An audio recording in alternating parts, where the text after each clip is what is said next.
Welcome to another day of our Christmas Castle Countdown. Today we're visiting one of my favorite looking castles. I feel like it's totally Instagram worthy, but not a lot of people know about it. So this will be really cool because there's no one here. So what is this castle called? Oh, this castle is called Schloss Lichtenstein. There is a country called Liechtenstein, but this is the castle Lichtenstein. This is L-I-C-H-T Stein, whereas the country and the castle in that country is L-I-E. So this one doesn't have the E. This is just the I.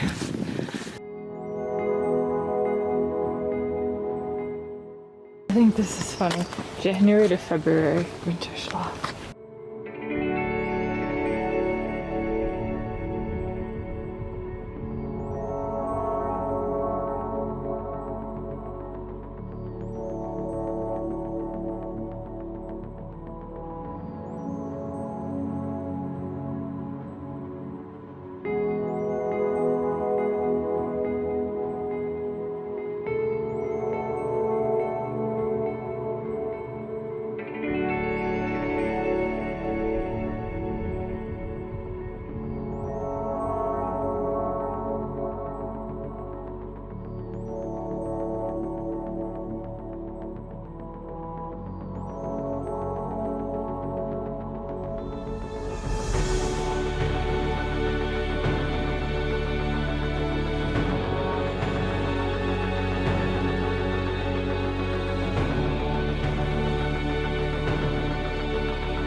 The castle is named Lichtenstein, Licht meaning light and stone meaning rock, because it was built on a bright white stone.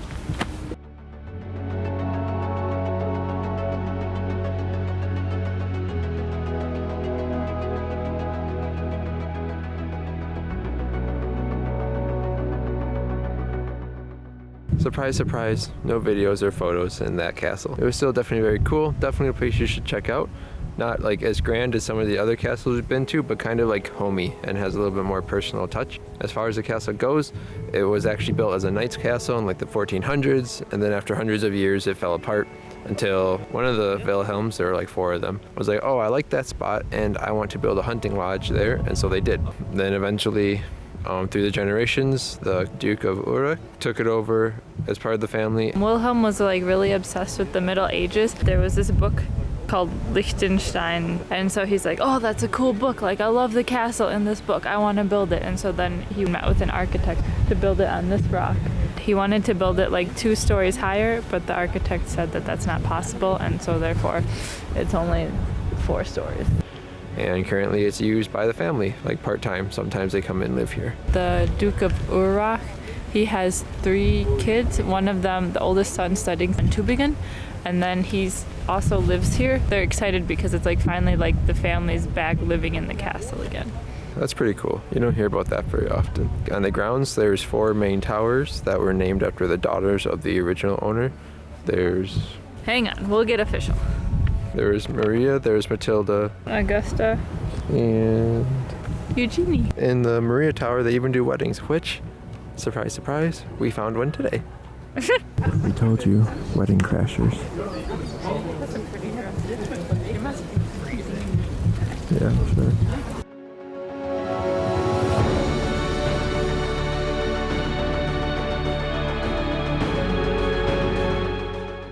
That right there is the Maria Tower. That's where they have wedding ceremonies.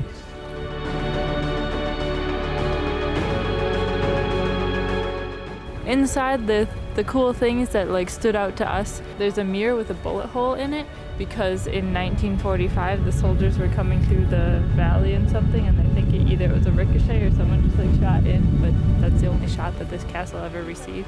So it's lived through both of the world wars. Also, we got to see suits of armor. I found out that kids in training to be knights, like 12 to 14-year-olds, would wear suits of armor, and the official like full man's suit of armor weighed about 50 kilograms, which is probably like at least 100 pounds.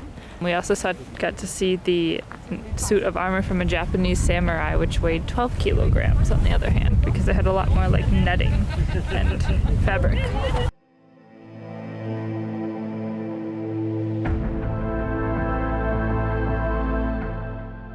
Something else I learned is there's like a family tree on one of the walls, and I don't know how this person is related. He was a beloved ruler of Baden-Württemberg, and he died at the age of 29, but he had founded a few universities, one of which was in Tübingen. He also had something to do with a pretzel. I will look that up and let you know more. I really like Schloss Lichtenstein. From the outside it's gorgeous. The inside, much like Neuschwanstein, a lot of the inside of the castle was decorated. There wasn't seemingly an inch of free space. However, I find the outside gorgeous. And the fact that it's built on a cliff, it's just impressive. Lucas? It's definitely like a smaller castle compared to some of the others that we've shown. I think it's also cool that it's still in the family and that a family member's still living in it. Yeah, I think it's still definitely worth seeing. It's very cool with all the different kinds of castles in Germany. So even if some aren't as like marvelous or whatever as others, you still get like to see all the different ways they're built and like the different like history of them all, and they're all unique in that way. Like, who would have thought that this castle originated from what someone read in a novel? Yeah, so definitely one you should check out. Anyways, you guys know the drill. If you like it, click the like button below, leave a comment on your thoughts, and definitely subscribe if you want to see more. We've been working really hard this month on these videos. We're super excited for you to see them. And of course, if you want to support us more directly, you can go to Patreon. You can see more personal things that we post that you don't see anywhere else. And you might even get some cool postcards. As little as €2 a month. See you there. Mark.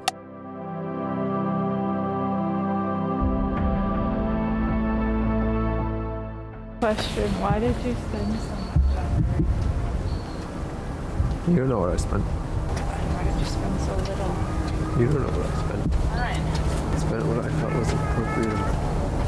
That's €3 million. That's not an appropriate amount. I would never suggest to anybody to spend them. Because that'd be really expensive. How long did it take you to save up for it? A while. When did you start saving up for it? A while ago. You could say I've always been saving up for it if that makes you happy. Less than 4,999 euros. No. Tofu's getting very unruly. I've wanted to see this one for so long. You have a smudge. That's fine. Okay.